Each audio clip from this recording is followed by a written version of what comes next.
नमस्कार दोस्तों, मेरा नाम है विशाल। मैं रिसर्च एनालिस्ट हूँ सॉफ्टबॉक्स टेक्नोलॉजीज़ में और मैं लेके आया हूँ आपके लिए बिजनेस स्टैंडर्ड एनालिसिस वीडियो। यहाँ पर हम डिस्कस करते हैं बिजनेस न्यूज़पेपर्स और उनके कुछ बढ़िया आर्टिकल्स और उनके कॉज और इफेक्ट को सिंपली एनालाइज करते हैं। तो यहाँ पे होंगे सिर्फ इम्पॉर्टेंट न्यूज़ एंड उनका एनालिसिस। शुरुआत करते हैं आज के सबसे पहले आर्टिकल से। कई सारे आर्टिकल्स हैं और इन ब्रीफ आर्टिकल्स हैं आज। China urges EU to reconsider extra EV tariffs. अब कुछ दिन पहले न्यूज़ में एक खबर आई थी एंड जितने भी अखबार थे सब में एक ही कॉमन चीज़ थी कि किस तरीके से यूरोपियन यूनियन अब ग्लोबल ट्रेड वॉर में पार्टिसिपेट कर रहा है। ग्लोबल ट्रेड वॉर कल ही हमने कवर किया है। ये कोई हमारा पुराना कल का बिजनेस स्टैंडर्ड वीडियो देखे तो उससे अच्छे से समझ में आ जाएगा कि क्या किस बारे में बात हो रही है। ग्लोबल ट्रेड वॉर मतलब इन्होंने कहा कि जितनी भी चाइना से इलेक्ट्रिक व्हीकल्स आएंगी उन पे हम लगाएंगे एक्स्ट्रा टैक्स। तो यहाँ पे अब चाइना ने भी रिप्लाई दिया है, ऑफ कोर्स, क्योंकि चाइना भी चुप नहीं रहने वाला। चाइना ने गुरुवार को स्लैम किया है EU टैरिफ्स को एंड कहा कि ये एक प्रोटेक्शनिस्ट बिहेवियर है। इन्होंने कहा कि ये यूरोपियन ब्लॉक से एक्सपेक्ट करते हैं कि अपने गलत जो डिसीजंस इन्होंने लिए हैं इसको ये सही करे और ट्रेड में जो फ्रिक्शंस आ रही हैं इनको बातचीत से सुलझाए, ना कि इस तरीके से एक्सट्रीम एक्शंस लेकर। तो चाइना से रिएक्शन आया इस वक्त एंड इसकी वजह से यहाँ पे ऑफ कोर्स काफ़ी डिस्प्यूट हो रहा है यूरोपियन यूनियन में भी। एंड इंडस्ट्री इंसाइडर्स का कहना है कि यूरोप और चाइना दोनों के पास रीजंस है कि ये एक डील स्ट्राइक करे इन अ मंथ जहाँ पे ये अवॉइड कर पाए ऐसी सिचुएशन जहाँ पर चाइनीज इलेक्ट्रिक कार्स के ऊपर बिलियंस ऑफ डॉलर्स का एक्स्ट्रा कॉस्ट ऐड हो जाए। तो EU प्रोसेस ये अलाउ करता है इस डिसीजन का review. So we have to see कि किस तरीके से आगे ये मोड़ लेता है, बिकॉज ऑफ कोर्स ये एक बड़ा डिसीजन है। 30 से 40% टैक्स लगा देना इम्पोर्ट ड्यूटी चाइनीज कार्स पे यूरोपियन यूनियन में। तो इससे सिर्फ चाइनीज़ कंपनीज का ही नुकसान नहीं होगा। आप देखिए चाइनीज़ कार चाइना में काफ़ी इलेक्ट्रिक कार्स मैन्युफैक्चर होती है, टेस्ला भी मैन्युफैक्चर होता है। सो वी होप कि उन्हें भी ये प्रॉब्लम होनी चाहिए क्योंकि वो वहीं से एक्सपोर्ट करते हैं अपनी कार्स को। कुछ इन ब्रीफ आर्टिकल्स पे भी डिस्कशन करते हैं हम लोग। US weekly jobless claims hit 10 month high. Jobless claims 10 month high पे आ चुके हैं यहाँ पे। तो इसका मतलब क्या है, अभी हम पता करते हैं। नंबर ऑफ अमेरिकन जो फाइल कर रहे हैं नए क्लेम्स। अब देखिए अमेरिका में क्या सिस्टम होता है ना, अगर आपकी जॉब चली जाए तो आप अनएम्प्लॉयमेंट क्लेम बेनिफिट फाइल कर सकते हैं। तो गवर्नमेंट से आपको कुछ पैसे मिलते हैं, आपको प्रूव करना होता है कि आप अभी एम्प्लॉयड नहीं है। ठीक है, तो यहाँ पे 10 मंथ के हाई पे आ गया है ये। इसका मतलब काफ़ी सारे लोग अभी अनएम्प्लॉयड हो चुके हैं पिछले 10 महीनों में एंड लेबर मार्केट में मोमेंटम कम हो चुका है। इसकी वजह से क्या होगा मैं बताऊं, जो ब्याज दर है उन पे फर्क पड़ेगा भाई। कैसे? अब देखिए यूएस में इन्फ्लेशन को लाने का टारगेट है 2% का फेडरल रिजर्व का। ठीक है, वहाँ की सेंट्रल बैंक है। इन्फ्लेशन मतलब महंगाई दर, इसको 2% पे लाना है, कम करना है। कम करने के लिए क्या कर रहे हैं, ये इंटरेस्ट रेट को बढ़ा रहे हैं। ठीक है, ब्याज दर को बढ़ा रहे हैं। आपके लोन स्कूल और एजुकेशन के लिए जो लोन है, होम लोन है, पर्सनल लोन्स है, सब महंगे हो गए। व्हीकल, ऑटोमोबाइल लोन, सब कुछ।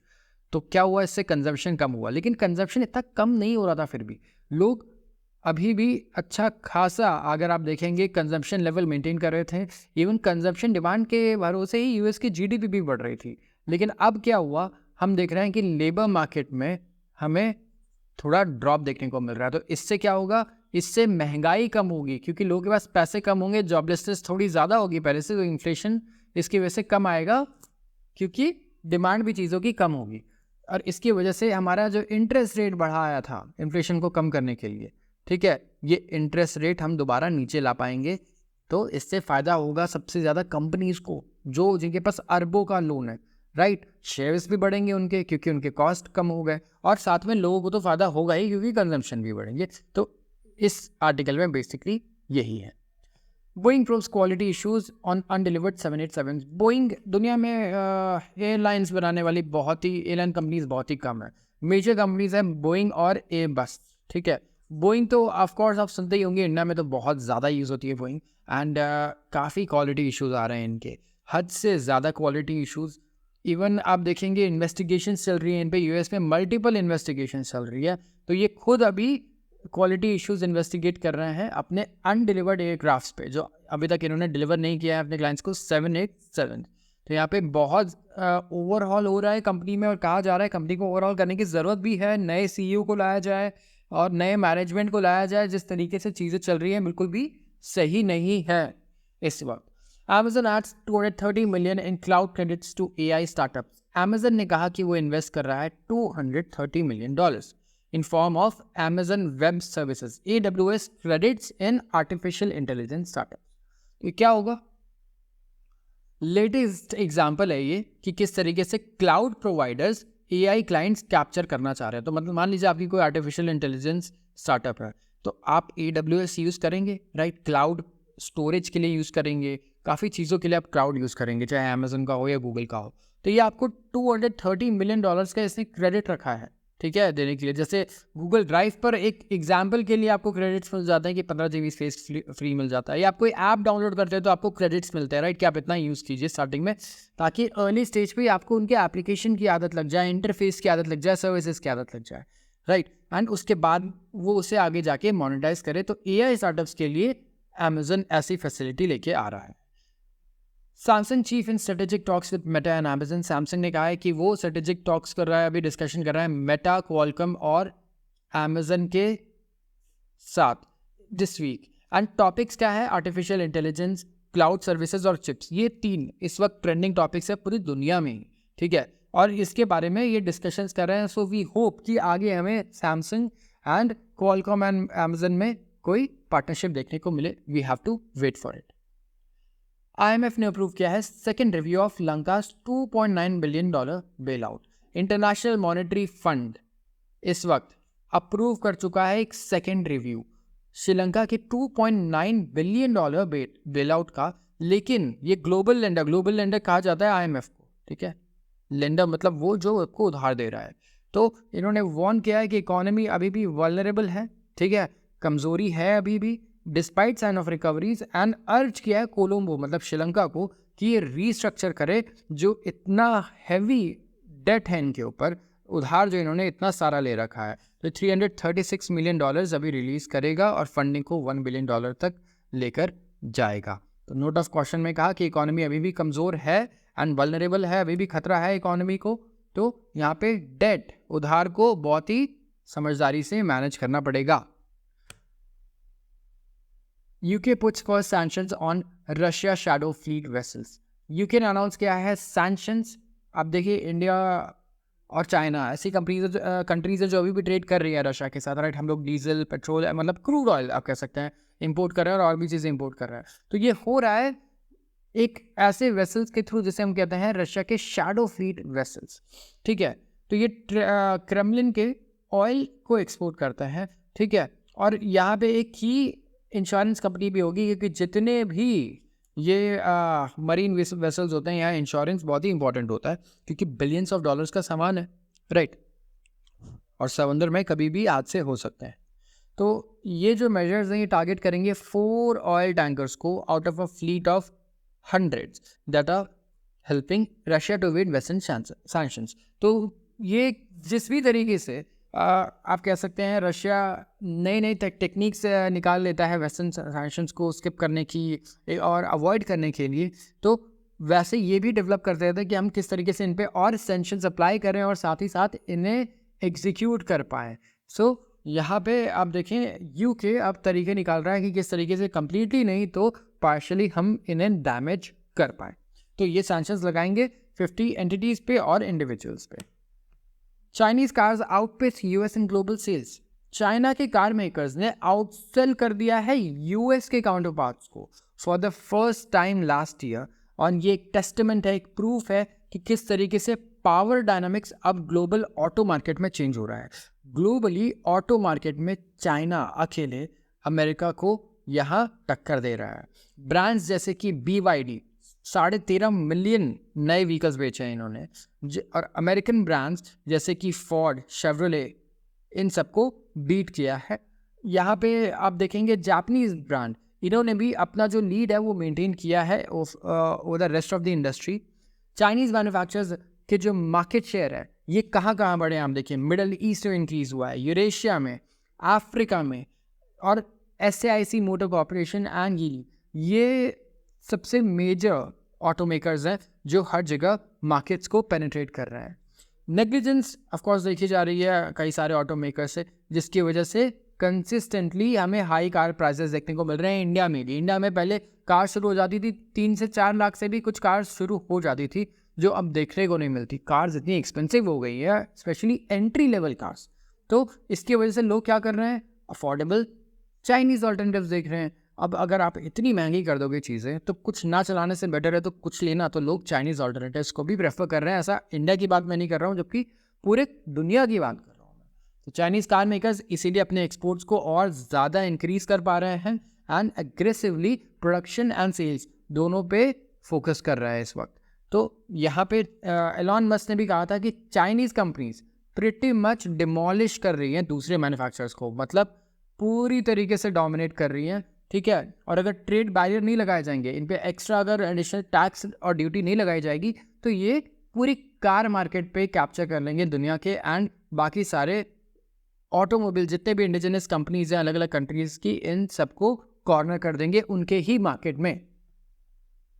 कुछ और इन ब्रीफ आर्टिकल्स डिस्कस करते हैं। Government bond yield soften after favourable US inflation data.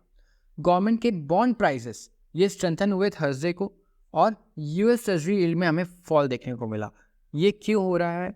सबसे पहले तो यूएस का जो महंगाई दर आया है वो आया है सपोर्टिव, अच्छा आया है। महंगाई पहले से कम हो रही है, कोई ऐसा सरप्राइज नहीं है कि ये कुछ बहुत ज़्यादा बढ़ गया है या कोई और चीज़। या पेट्रोल डीजल के दाम भी अगर आप देखें, क्रूड ऑयल इंटरनेशनल ये भी गिरते हुए हमें नज़र आ रहे हैं, नॉर्मल ही रहे हैं। तो yield on benchmark 10 year government bond ये सेटल हुआ है 6.99% पे थर्सडे को, अगेंस्ट 7.1% ऑन वेडनेसडे। तो यहाँ पे गुड न्यूज़ हमें देखने को मिल रही है और अच्छी चीज़ें फ्यूचर के लिए एक्सपेक्ट की जा रही है when it comes to interest rate और monetary policy. India incorporation filed ECB plans worth $4.3 billion in April. Indian firms, Indian companies की यहाँ बात हो रही है, including NBFCs, non banking financial companies, इन्होंने प्रपोजल फाइल किया है आरबीआई के साथ to raise $4.28 billion through external commercial borrowings. और यहाँ पे रेज करना चाहते हैं ऑटोमेटिक रूट के साथ अमाउंटिंग टू 3.89 बिलियन रुपीज़। तो यहाँ पे इंडियन कंपनीज क्या करना चाहती है, बाहर से पैसे रेज करना चाहती है अपने खर्चे के लिए। लोन की जगह पे ये लोन का ही एक ऑल्टरनेटिव है एक्सटर्नल कमर्शियल बोरिंग, जो कंपनी यूज़ करती है फॉरेन कंट्रीज से पैसे रेज करने के लिए। No plans to alter wheat import duty. Government of India ने कहा है कि वीट पर जो इम्पोर्ट ड्यूटी है, हमारा कोई प्लान नहीं है कि हम इसे चेंज करें। यहाँ पे कुछ ऐसे रूमर्स आ रहे थे कि कुछ चेंजेस किए जा सकते हैं, बट गवर्नमेंट ने क्लैरिफाई यहाँ कर दिया है। और food and public distribution department ने एश्योर किया है कि मेजर्स लिए जाएंगे कि कहीं वीट की होर्डिंग ना हो और प्राइजेस को स्टेबल रखा जाए किसी भी तरीके से। Aim to strengthen national security. Rajnath, so we only cover economics and financial news, and ये एक तरीके से बिल्कुल रिलेटेड है इससे। क्यों? अभी आप देख सकते हैं इंडिया में अच्छे खासे टेरर अटैक्स हुए हैं पिछले 10 दिनों में जम्मू एंड कश्मीर रीजन में। इसकी वजह से लोग भी बहुत ज़्यादा डिसअपॉइंटेड हैं कि ऐसा क्यों हो रहा है और हम क्यों टाइम पे कॉम्बैट नहीं कर पा रहे हैं। तो अभी डिफेंस मिनिस्टर हमारे मिस्टर राजनाथ सिंह ने अनाउंस किया, और कल ही आप देखेंगे डिफेंस कंपनीज थी स्टॉक मार्केट में, इन्होंने भी बहुत बढ़िया मूवमेंट दिया, बहुत बढ़िया। आप HAL को देखें, कोचिन शिपयार्ड को देखें, इसके अलावा BEL देखेंगे, BHEL देखेंगे, बहुत बढ़िया इन्होंने कल मूवमेंट शो किया है। क्यों? एक बयान से इन्होंने कहा कि हम डिफेंस एक्सपोर्ट्स को और बढ़ाने वाले हैं, 50,000 करोड़ करने वाले हैं 28-29 तक, और करेंटली ये चल रहा है 21,083। एंड हम इन्वेस्ट करेंगे डिफेंस में और बढ़िया तरीके से, ताकि हम एक्सपोर्ट्स कर पाए और उसी पैसे को हम यूज़ भी कर पाएंगे ऑफकोर्स हमारी डिफेंस बजट को भी बूस्ट करने के लिए। तो it is a really good news for our defence companies. Oro Info can now operate as e-payment aggregator. Oro Info Payment Solutions एक कंपनी है जिन्हें RBI की परमिशन मिल गई है। तो देखिए जितनी भी कंपनीज UPI की कंपनीज है ना, इन सबको RBI से परमिशन लेनी पड़ती है पेमेंट एग्रीगेटर की। ऑनलाइन पेमेंट एग्रीगेटर लाइसेंस लेना पड़ता है, तभी ये डिजिटल पेमेंट्स की सर्विसेज दे पाते हैं मर्चेंट्स को। तो जितनी UPI बेस्ड कंपनीज है उनको उसकी ज़रूरत पड़ती है, तो ये मिला है Oro Info को। Gold scheme fraud, Shilpa. So this is not a financial news, so we'll ignore this. Citi sees India allow enticing global bonds funds to say. Global investors जिन्होंने गवर्नमेंट बॉन्ड खरीदे हमारे India के, to piggyback on their inclusion in flagship debt gauge are likely to remain invested. ये invested रहेंगे अभी भी city group के हिसाब से। जो टॉप लोकल ट्रेडर है। इंडिया की डेट यील्ड चाइना से ज़्यादा है, मतलब इंडिया का अगर आप डेट खरीदते हैं, ठीक है, इन्वेस्ट करते हैं बॉन्ड्स में, तो आपको चाइना और यूएस से ज़्यादा इंटरेस्ट मिलता है। और हमारी इकोनॉमी इन दोनों से बहुत तेज़ ग्रो कर रही है इस वक्त। तो कोई रीज़न नहीं है कि जो पैसा इंडिया में डाला है उसे वापस निकाला जाए, इसे यही रखकर अभी फ़ायदा है। तो आज के लिए इतना ही। अगर आपको वीडियो पसंद आई हो तो ज़रूर इसे लाइक करें और चैनल को सब्सक्राइब करना बिल्कुल भी ना भूलें। आप सबका बहुत बहुत धन्यवाद।